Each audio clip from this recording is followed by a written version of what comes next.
Такая рекреационная эрия, там где раньше люди отдыхали, пили минеральную воду, купались в источниках. Идем смотреть, искать.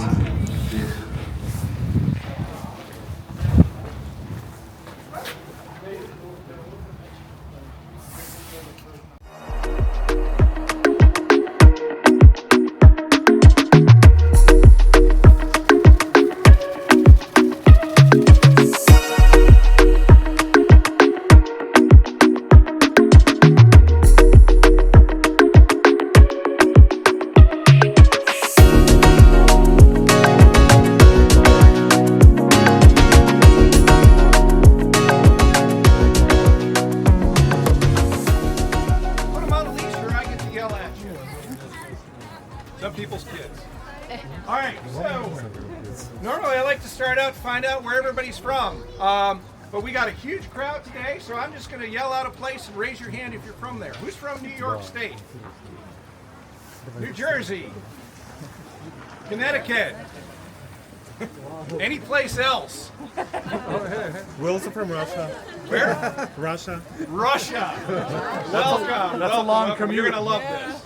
All right, so whenever y'all come to a place like this, always ask the question, why? Not so much why you guys are out on such a beautiful day, but why is there a park here for you to come to? Places like this are here for a reason. Statue of Liberty stands in New York Harbor for a reason. Gettysburg Battlefield's where it is for a reason. Here at Saratoga Spa State Park, we're here for the water. Not so much the creek water. Oh, the creek is a really cool story, and hopefully we'll hear from it in a few minutes. But we're here for the mineral waters.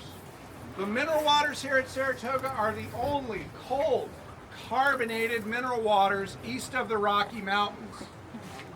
They're very rare. They're very unique. There's only 3 other places in the United States where these exist. And we have one right here. So the best guess is their story starts about 500 million years ago in the Devonian Sea. There's a shallow bay of that sea here teeming with life. These critters called stromatolites. They're like sea cabbages. They kind of float around in the current. When they die, they fall to the bottom and they form fossils in limestone rock. And as that ancient seawater moves through cracks in the limestone, it interacts with those fossils and releases a tiny amount of carbon dioxide gas. Have you ever done the vinegar and baking soda volcano experiments? It's very similar chemistry to that. Acids and bases kind of bump into each other, a little bit of CO2 gets released. But over several 100 million years, these caves and cracks in the limestone get filled with carbonated water. That carbonated water has to rise to the surface, just like the bubbles in your seltzer bottle. As that water's coming up through the limestone, it picks up some minerals in solution. But before it can get to the surface, it hits a layer of rock called shale. Shale simply compressed mud from an old ocean, but it acts as a bottle cap, and it keeps that carbonated water bottled up deep down underground. That would be the end of our story. We could go about our business yelling at off-leash dogs, but we're about 300 yards away from an earthquake fault. There's an earthquake fault that runs right through the middle of downtown Saratoga Springs, and it has nothing to do with the earthquake in New Jersey. Sorry, folks. But we do get earthquakes here about every 10 years, usually little ones, onesies, twosies. But the geologists tell us about 10,000 years ago we got the big one, and the big one cracked that shale rock. So wherever a crack in that shale rock lined up with a pocket of one of these mineral waters, that water could now find its way to the surface. Just like you shake up a seltzer bottle, pop the lid, the water comes shooting out, similar to that. And that's how they were discovered by the Native Americans, anywhere from 800 to 1500 years ago. We'll talk how the natives use the water as well. But the shale rock has another really interesting property in that it separates carbonated mineral water from down below from surface water up above. The mineral water is trying to get up through the shale. It can't get through the shale. Surface water, the rain, the snowmelt, filters through about 100 feet of glacial beach sand deposited here by the last glacial lake. And that glacial beach sand filters and purifies that rainwater, and it pools on top of the shale rock. So what we have to do is put a pipe down there, pump it up, and we get sand-filtered rainwater, which is where we're going to go drink right now. So I have some of the finest cups New York State can provide. I'm just going to start handing out stacks of these. Pass them around to your family and friends and your neighbors. That's fine. When they break, I have a whole bag full of these, so don't worry about them. All right, we're going to work our way over this way. Once you guys get a cup, How long have you been doing this camp? Just Can I empty this? Okay, we're following Ken. Okay.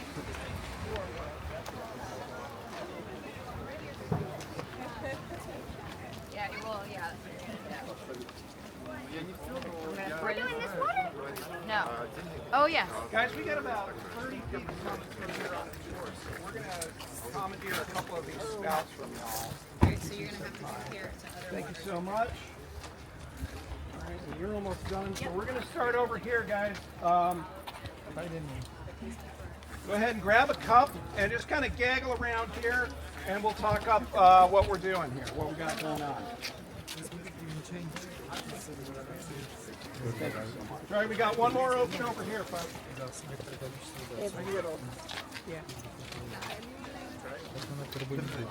All right, grab a cup of water and step back. City water to make it potable. Also, a lot of people have bad well water, so they come here and get this water. Since we give this water away, combination, as long as the tests come back good, we keep the pump running, we keep the water flowing, and people keep enjoying this awesome rainwater filtered by glacial beach sand. All right, does everybody have a cup? I guess that's the final question. Cool. Did everybody get a chance to get some water? Cups? Yeah, okay, here. Yeah, if you didn't get a chance to get some water, feel free to go in there right now before we walk on. All right, did everybody like this? Yeah, it's really good, isn't it? All right, I'm glad you all like this because things are about to get weird. Please, try to follow me.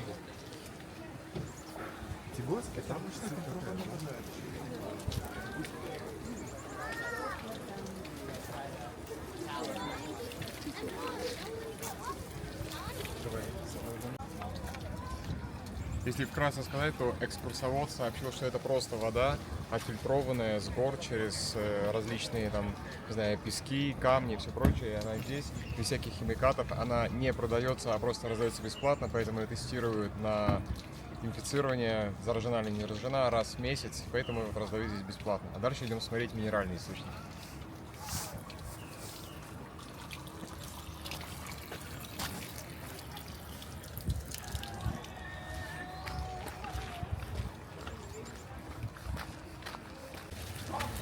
Because the water falls true north. The Polaris is the North Star, or at least that's how we bent the pipe.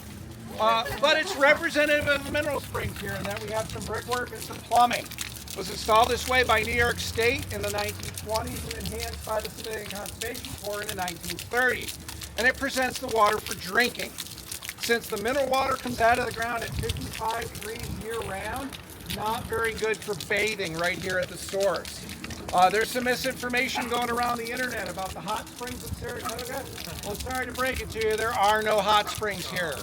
Not a weekend goes by in the summertime when someone shows up with beach attire wanting to go into the hot springs. There are no hot springs here. But what we got going on here is 200 feet straight down, right under your feet. You have a cave in limestone rock full of carbonated mineral water. Carbon dioxide pressure pushes that water to the surface through a crack in the shale rock, but it comes out of this muddy ditch over here.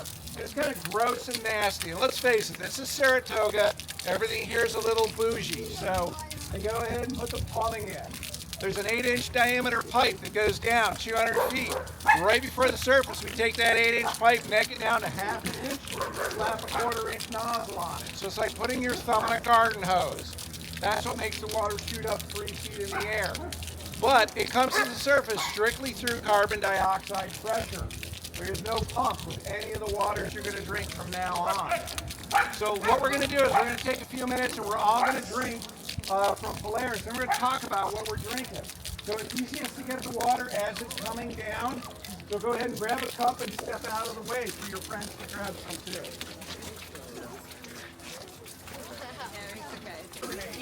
That's what they make Tums out of. When you carbonate Tums, you get Alka-Seltzer. This is Mother Nature's Alka-Seltzer. So now go back to the Saratoga Pier. Back in the day, you worked down the city, you got a stressful job, you're overweight, you have hypertension, you eat too much red meat, you drink too much red wine, you're a mess. Your doctor sends you up here to Saratoga. Hey guys, if you don't want to listen, that's cool. I don't care, but the other people want to. So the doctor sends you up here for the cure. 3 weeks of diet, exercise, take a bath in the bubbly water once a day and drink different waters at different times of day.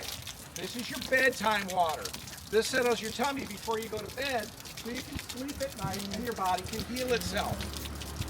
Same way you have too many chicken wings on a Friday night, what do you do before you go to bed? You take some antacids, right? Neutralize your stomach acid. All the mineral water here in the park is what's considered alkali water, meaning it has a basic pH to it. So it's going to neutralize stomach acids to a certain extent. But since Polaris is a mild water, don't worry, it's not the best taste. But it has the least amount of stuff in it. So it actually does a pretty good job of neutralizing stomach acids for a lot of people. I've had folks roll through here with acid reflux really bad. They drink 2 to 3 cups of this stuff and it mitigates their acid reflux. It doesn't cure them, but it makes them feel better. All right, so remember what Polaris tastes like.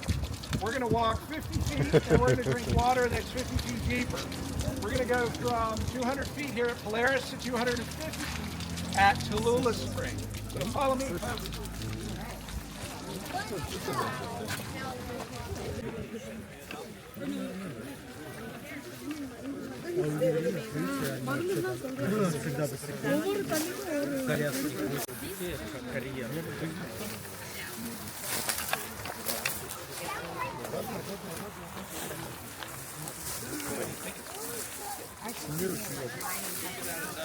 No, it's not that.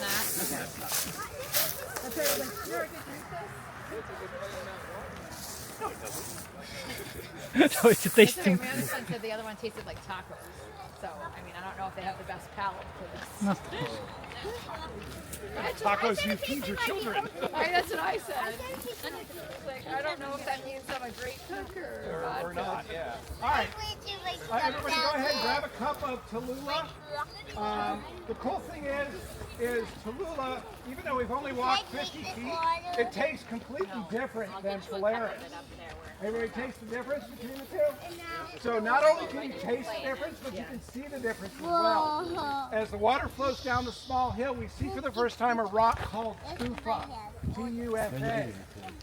Tufa is basically the minerals that are in solution in the water. They deposit out as it flows down the hill. It's made up primarily of calcium carbonate, but it's stained different colors from the different minerals that are in this water.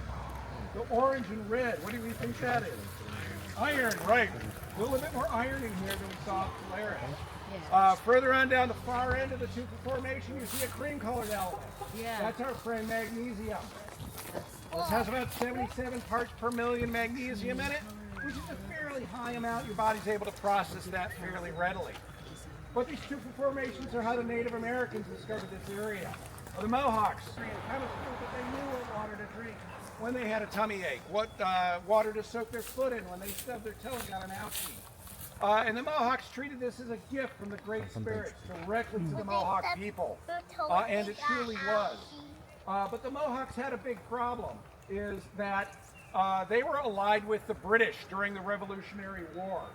And after the battles of Saratoga in 1777, there were no Mohawks left here. They all fled to Canada with their British and Canadian allies after their defeat. And they took the knowledge of the springs with them, because theirs was a spoken language, not a written one. So when the European settlers came here in the late 1700s, early 1800s to build the city of Saratoga around the health and wellness of the waters, it took them a few years to figure it out. But eventually they did, and Saratoga became a boom town, especially for the wealthy, the rich, and the famous, to come out of New York City and escape the heat and the pestilence of that god-awful place and take the cure. So now you have all these wealthy New Yorkers here taking the cure. Well, they need something to do when they're not healthy. So casino gambling shows up. And after that, horse racing, of course, shows up. And the people that run those industries are here as well, but we're not talking about organized crime today because they said they'd break my legs if I did. But in the 1880s, another industry came here that devastated this place. And that was the carbon dioxide gas industry. These tiny springs that are bubbling up through cracks in the rock, they drill them out and they pump thousands of gallons of water a day to get the carbon dioxide gas. Those tiny little champagne bubbles you taste when you drink the water, they would take that gas and compress it, ship it down to Albany where they would use it for industrial purposes. And this goes on for about 30 years, and they pump so much water out of the ground that it has a negative impact on the bathing industry here. So now the wealthy New Yorkers can't take a bath. How do you think that turns out? Yeah, not well. I don't want to be the guy telling Mr. Rockefeller he can't have his bath. So these guys, being good New Yorkers, they do what comes naturally to them, is they get some politicians in their pocket. These politicians draw up a state park here. You can't have an industry in a state park per the state constitution, so the gas wells shut down, the water table rebounds, the rich and famous get their baths again, and us peasants get this awesome 2,400-acre state park. So there's my 300 years of Saratoga history in 3-minute speech. I skipped a few things. What y'all think of Tallulah? Thumbs up? Yeah, I actually like it. Thumbs down? Who doesn't like it? Yeah, you're in for a treat. So Tallulah historically is the most liked water of any of the waters on the tour. So you folks who didn't like it, it's downhill literally and figuratively from here. My theory on why people like this water is the magnesium. Most of us, especially as we age, we're deficient in magnesium. We're on supplements or multivitamins to get that essential mineral back in our bodies that we don't get for our lousy diets. And when I talk to my friends who are holistic healers, they tell me that your body craves the water that has the elements it needs. So if I'm deficient in magnesium, this is going to taste good to me and I'm going to want to drink more of it. I mean, I can't prove that scientifically, but for a free tour, what do you want, right? All right. We're going to carefully walk across the parking lot, keeping an eye out for unleashed dogs, and we're going to head out to our next place. It's the Mohawk word for iron, and she got a lot of iron in her. But when you get a chance, I want to draw your attention to this image on the storyboard of what this spring looked like in the early 1900s when there was a gas well at this site. Again, there was about 20 gas wells in what's now the picnic area, and they were pumping these springs day and night for 30 years. And that's an 8-inch diameter pipe. That shows the amount of water they're pumping out of the ground day and night for that 30 years. Absolutely devastated the environment. So the springs across the street, as a reminder, Polaris was 200 feet deep, Tallulah was 250 feet deep. Carissa now is down at 400 feet deep. Way down there. That's between here and that picnic pavilion away. It's way down. So when you pump all that water out of the limestone cave, the rocks in the cave can't support the weight, so there's a collapse, there's a cave-in, and it permanently affects the flow of the water. That's why this one kind of gurgles and burps on its way to the surface, where the other one kind of comes up in a nice steady stream. But the fact that this water's been pushed to the surface strictly through carbon dioxide pressure from 400 feet deep is pretty amazing when you think about it. This was shut down in 1915 along with the rest of the springs, and it was one of the last ones to come back online. So it took a while for Carissa to come back online. Like I said, it's a Mohawk word for iron, so it's got a lot of iron in it. It's also got a lot of iodine in it and a lot of salt. So hold this in your mouth for about 5 seconds. It tastes like you bit your lip. Kind of tastes like blood. So drink up, folks. Is this one of the wells that was Taste it for 5 seconds. Wait, hold on. All right, so Carissa not only has a delicious taste to it, tastes like a nosebleed, right? Yeah. But it has some pretty cool topical properties as well. Like all the mineral water here is alkaline water. So you know from high school chemistry, anything above 7 is basic, everything below 7 is acidic. Most of the mineral water here is about 7.4 to 7.6 on the pH scale. The pH of Carissa is about 8.0. It's fairly basic water. If you take this water and you rub it between your hands for about 10 seconds, it starts to feel slippery. So what's happening is that Alkali water reacts with your slightly acidic dead skin, and as you rub your hands back and forth, you slough off some of that dead skin, and you blast your new skin underneath with iron-rich water. When your hands dry in about 5 minutes, they're going to be baby bottom smooth the rest of the day. A lot of people will take this home for topical purposes. I soak my feet in it in the summertime. I got an old dish pan with 1 inch or 2 of hot tap water, a gallon of Carista. Sit on my deck, soak my feet, read my book. I don't have any problems with toenail fungus, athlete's foot, cracked heels, any of that stuff. Very similar process to what happens up at the Roosevelt Bath, except they put your whole body in it. We don't recommend that here. It's a little chilly.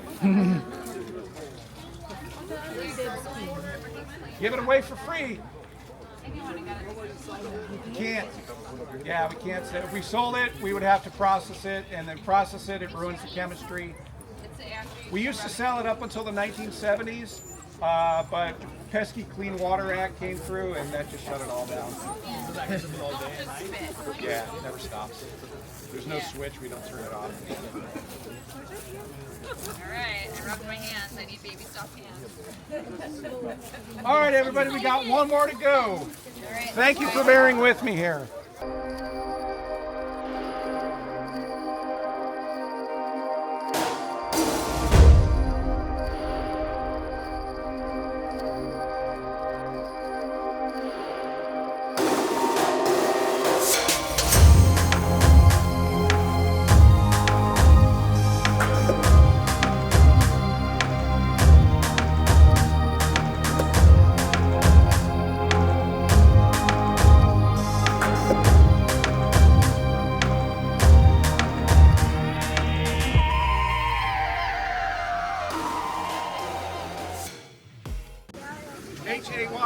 Hayes.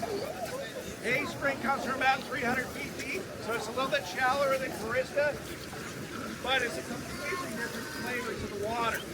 So what do y'all taste when you drink? Yeah, not a lick of sulfur in any of the mineral waters. The mineral waters don't have any sulfur in them. If we had sulfur, we would have bright yellow mineral deposits. We don't have that. So there's no salt. How about salt? Really salty. Yeah, this is half as salty as seawater. So it's really salty stuff. And see the cream-colored element? That cream-colored element is our friend magnesium again. But remember over at Tallulah Spring where it had 77 parts per million magnesium? This has over 250 parts per million magnesium. Really high in salt, really high in magnesium. Combine those two, you get a very effective laxative. That's why we drink this last. Our nickname for this is 20-minute water.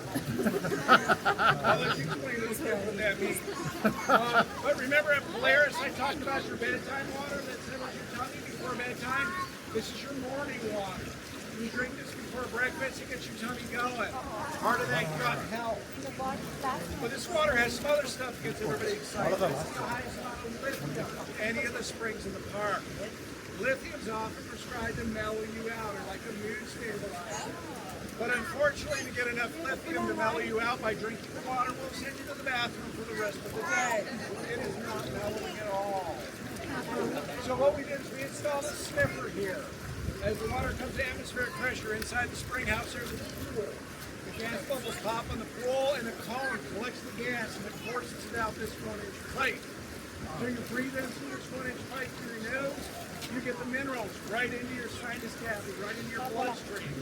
The added bonus is when that carbon dioxide hits your sinuses, it expands, it helps you breathe. It's kind of like a wasabi shot to the back of your head, but it's kind of cool. Take your nose out for about 5 seconds, but after 5 seconds you can breathe a lot easier. It's pretty cool.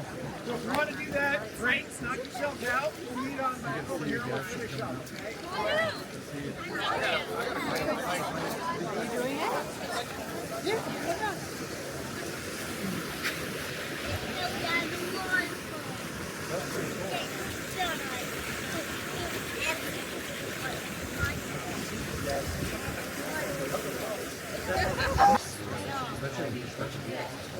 All right, everybody. This is the island spouter. This is our signature water feature here in the park. Looks like a geyser, but it is not a geyser. Since it's cold, carbonated mineral water, the geologists call it a spouter. Geysers tend to be top water features like Yellowstone, like the Old Faithful. Since this is cold carbonated mineral water, it's called the island spouter because it's on an island. Like everything else we saw this afternoon, it didn't always look like that.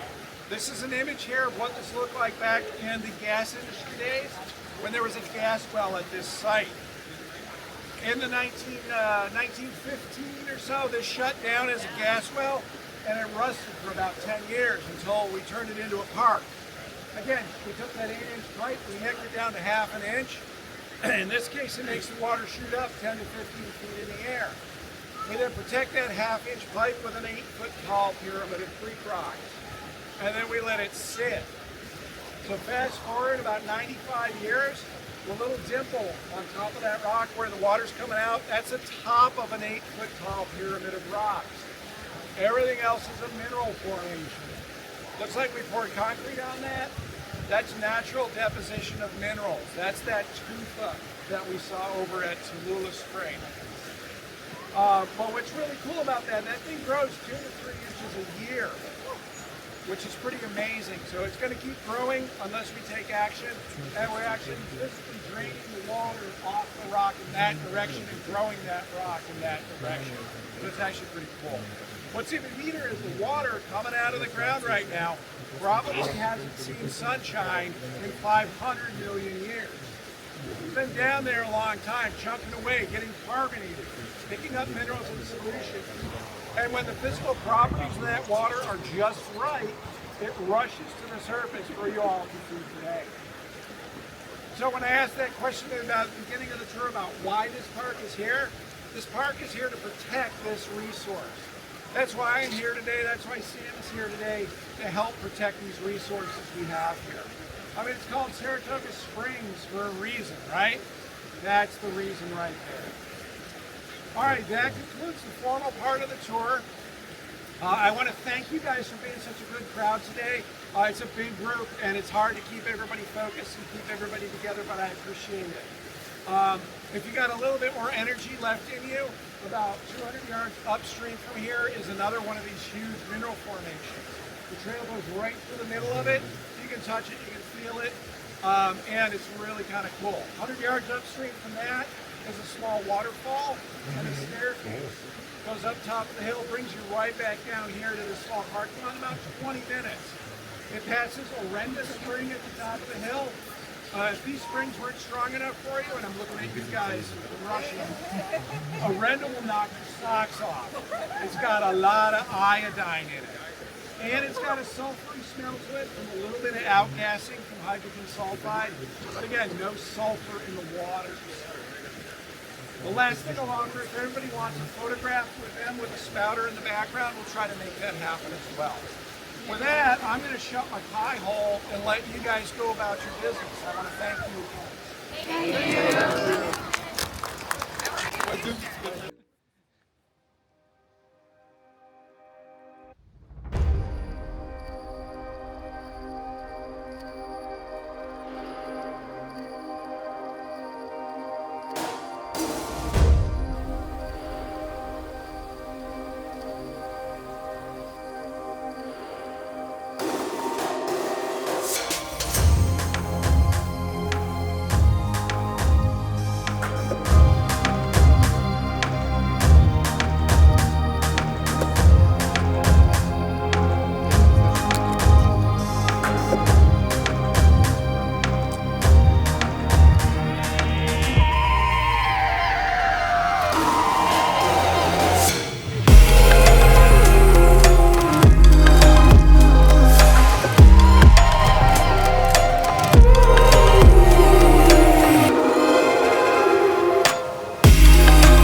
Woo!